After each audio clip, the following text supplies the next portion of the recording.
या ठिकाणी आदरणीय महाराष्ट्र गजरी पहलवान दत्ता सेठ शिंदे यांचं आगमन झालं. सहर्ष स्वागत. गाड्या सुटल्या. एक जागेवर गिरकी घेऊन बाद झाला आणि सुंदर असे लढत चालू झाली. एक प्रेक्षकांच्या हाताला कोण होतोय फायनलला पात्र? बुलट आणि बैजानी बुलटचा निर्वाद वर्चस्व. मागणं गाडी आली. गाडी लक्ष द्याव. शिंग अडकलंय बैलाचं.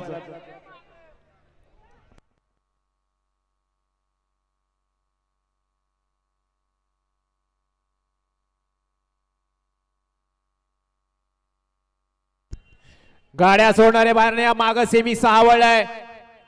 या सगळे बाहेर न्या.